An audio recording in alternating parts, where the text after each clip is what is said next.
বাংলাদেশ তারা বুঝতে পারে যে চট্টগ্রাম স্বাধীন হয়ে যেতে পারে বা ভারতের কাছে ফিরে যেতে পারে বা ভারত নিয়ে নিতে পারে। India-Bangladesh relations have been exceptionally close. চরম পরিণতির জন্য ডক্টর ইউনূসের সরকার প্রস্তুত থাকুন। ভিসা দেওয়া বন্ধ করুন completely, export import permit issue করা বন্ধ করুন, বাকিটা আমরা বর্ডারে করব সোমবার থেকে। ভারত বিরোধী কথা বলা বন্ধ করুন, আর চিকিৎসা নেওয়ার জন্য করাচি আর লাহোরে যান, এখানে আসবেন না।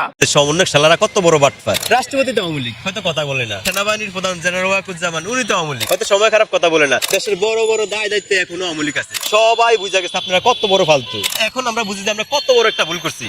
সমন্বয়ক আপনার এরা এক উদ্দেশ্যে কি আর করার আছে, এরা তো আপনার মানে পালানোর পথ খুঁজতে আছে, কেমনে ফালাইবো, মানে কোন কৌশলে ফালাইবো, কোন স্টাইলে ফালাইবো, মানে কোন দেশে বাড়ি করে ওরা সেফ থাকবো, শুধু এই চিন্তা করে।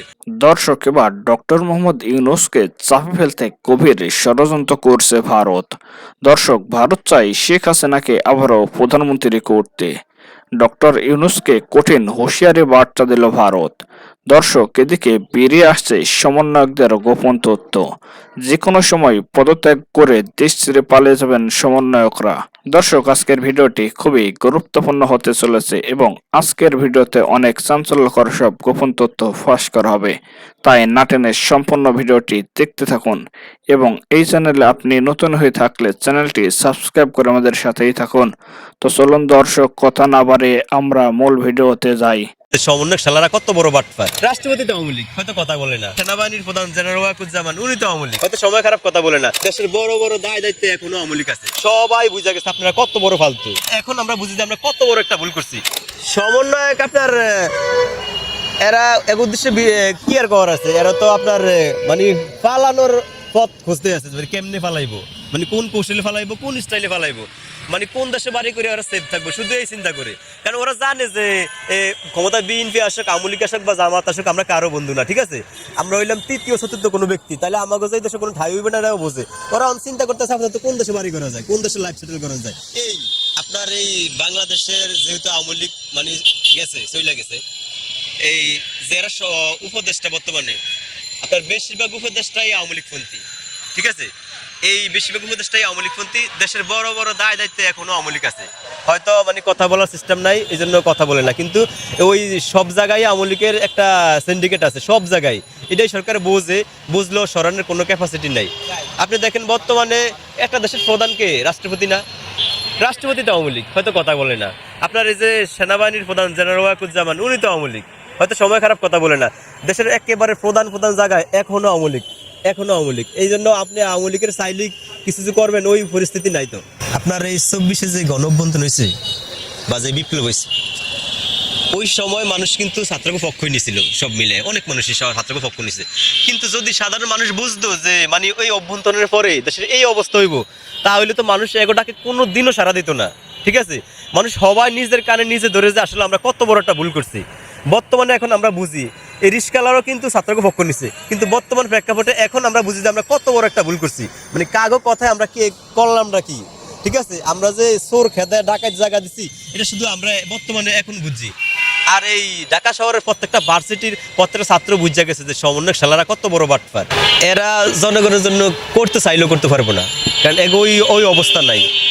এই দুই সাইডটা সমন্বয়ক। আপনার মেন কথা হচ্ছে গিয়া কি, আপনি দায়িত্বের যদি বাইরে থাকেন আপনি দেখবেন অনেক ফাঁকনা কথা বলতে পারবেন, কিন্তু যখন আপনি দায়িত্বে যান দেখবেন আপনার মানে সব ভুল। এই যে শেখ হাসিনা দায়িত্বে আসলে 15-16 বছর, ঠিক আছে, অনেক ভুল করছে। আপনার সমন্বয়করা ক্ষমতা আছে কয়দিন, মাত্র 3-4 মাস। আরো বড় বড় ভুল আছে। আপনার একটা কথা তো সবাই জানেন আপনারা, যে মানুষ মারা গেলে কাফনের কাপড় লাগে, ওটা তো বিয়ার সময় লাগে না, ঠিক আছে। সমন্বয়করা বন্যার সময় যে টাকা উঠাইছে, ওই টাকা কি বন্যার সময় লাগে না কোনো ভালো সময় লাগে? অবশ্যই বন্যার সময় লাগে, ওই সময় মানুষ খাইতে পারে না। ওই টাকা এরা ব্যাংকে রাখলো কোন যুক্তিতে? এই টাকা ব্যাংকে রাখছে কি পরে এগুলো ধানমন্ডি বাড়ি করে দিব?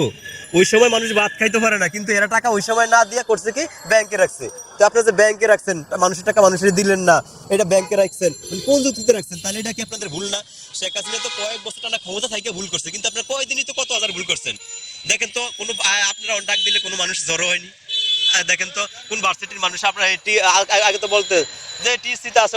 ভিসা দেওয়া বন্ধ করুন completely, export import permit issue করা বন্ধ করুন, বাকিটা আমরা বর্ডারে করব সোমবার থেকে। ভারত বিরোধী কথা বলা বন্ধ করুন, আর চিকিৎসা নেওয়ার জন্য করাচি আর লাহোরে যান, এখানে আসবেন না। বাংলাদেশের জাতীয় পতাকা অবমাননার অভিযোগে গত 30 অক্টোবর চট্টগ্রাম নগরীর কোতোয়ালি থানায় একটি রাষ্ট্রদ্রোহ মামলা হয়, যে মামলায় ইসকনের সাবেক নেতা চিন্ময় কৃষ্ণ দাস সহ 19 জনকে আসামি করা হয়। এরপর 25 নভেম্বর দুপুরে হযরত শাহজালাল আন্তর্জাতিক বিমানবন্দর থেকে তাকে গ্রেফতার করে ডিবি পুলিশ। পরদিন তাকে আদালতে তোলা হলে জামিন নামঞ্জুর করে কারাগারে পাঠানোর নির্দেশ দেন চট্টগ্রাম 6ষ্ঠ মেট্রোপলিটন ম্যাজিস্ট্রেট আদালত। রায় শুনে বিক্ষোভ করেন ইসকনের অনুসারীরা। বিক্ষোভের এক পর্যায়ে চট্টগ্রাম আদালত প্রাঙ্গণে ইসকন সমর্থকদের হামলায় মৃত্যু হয় রাষ্ট্রপক্ষের আইনজীবী সাইফুল ইসলাম আলিফের। প্রকাশ্য দিবালোকে তাকে কুপিয়ে হত্যা করা হয়। তারপর ফুঁসে ওঠে দেশের সাধারণ মানুষ। থেকে শিখরে ইসকন নিষিদ্ধের দাবিতে দেশ জুড়ে বিক্ষোভ মিছিল করছেন দেশের বিভিন্ন ছাত্র সংগঠন থেকে শুরু করে রাজনৈতিক দলগুলো। শুক্রবার জুমার নামাজ শেষে ইসকন নিষিদ্ধের দাবিতে সমাবেশ করেন ইসলামী আন্দোলন সহ অন্যান্য ধর্মীয় দল। ইসকনের কুঠাপুর কার্যক্রম অতএব ইসকনের বিরুদ্ধে আপনারা শহীদ করেছেন, ইসলাম সহ সকল বিচার অবিলম্বে করতে হবে। এদিকে বিষয়টি নিয়ে যখন বাংলাদেশে উত্তেজনা বিরাজ করছে, তখন চিন্ময়ের গ্রেফতারের বিষয়টি নিয়ে ভারতকে উদ্বিগ্ন হতে দেখা গেছে। বিজেপি নেতা শুভেন্দু অধিকারী চিন্ময় কৃষ্ণ দাসকে অনতিবিলম্বে মুক্তি দেওয়ার দাবি জানায়।